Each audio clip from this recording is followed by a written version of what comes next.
internal examination. So after watching this video, you won't have to spend a sleepless night preparing for an internal examination. You know why? Because I have distilled out all the information I have gained throughout my first year, so you don't have to get stressed trying to figure it on your own. Without any further ado, let's get started. Okay, let's say you're going to a shopping mall and you see some beautiful dress shops. What do you see there? You see the most beautiful dresses behind the windows, right? But do you think all the dresses inside the shop will be as beautiful as it is in the window? No, right?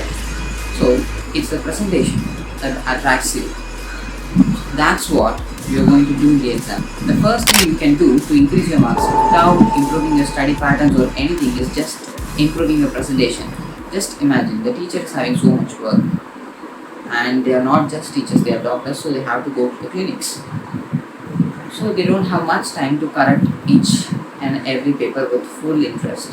They just skim through the content, and our job is to make the content more visible and more appealing to them so that they can actually see that you have learned. So how to improve the presentation?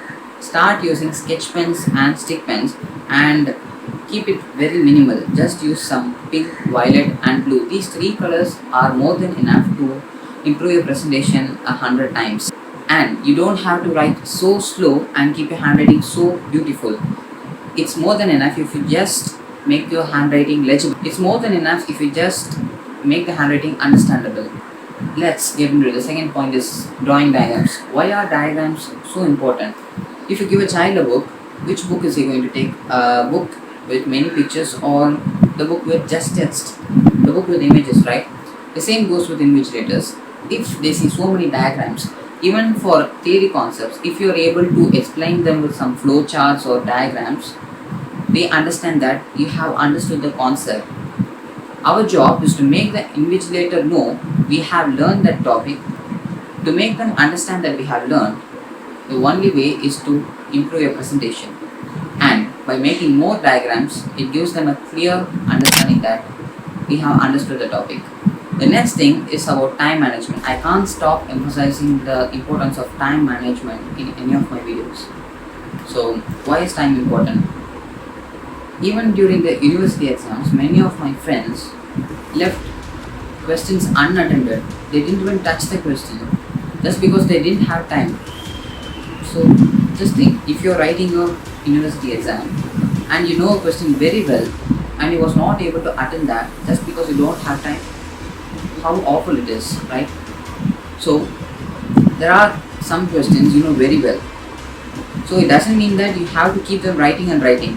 The essays in first year MBBS exams are for 15 marks, and even if you write some 10, 15, 20 pages, the maximum marks they are going to give you is some 12 or 13. They are not going to give you full marks even if you have written so good. So what should you do is limit the content for the questions you have studied thoroughly and very well, and use that time to expand on the questions that you have not learned so properly. Let's say you have got the question, you have studied so well in your essay, and you're trying to expand it more and more, and you're trying to write all the things you have learned. So even after writing so much, the minimum mark they will give is some 10 or 11 marks. After writing even so much, the most you can get is 12 marks. Just a single mark extra. But if you spend that time writing a short note, you can get 3 marks very easily. But if you just kept on expanding the essay, you will not be having time to write the short answers. So it's a loss for you. So it will be a great loss if you don't manage your time properly. And the last thing in time management is that many of the guys, they don't spend time for MCQs. Have 20 MCQs for each paper, right? So if you don't have enough time to read the questions for MCQs, then you'll be missing out very easy marks.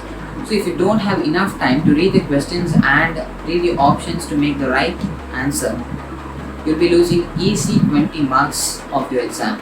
The next important thing is the clinical points. So now according to the new CBME curriculum, the clinical points have been awarded separate marks. That even if you don't expand the question, if if you write the clinical points alone, you'll be awarded some 2 marks or so. Why the MCC has done this, I guess, is at the end of the day, you're going to be a doctor, you're going to be treating patients.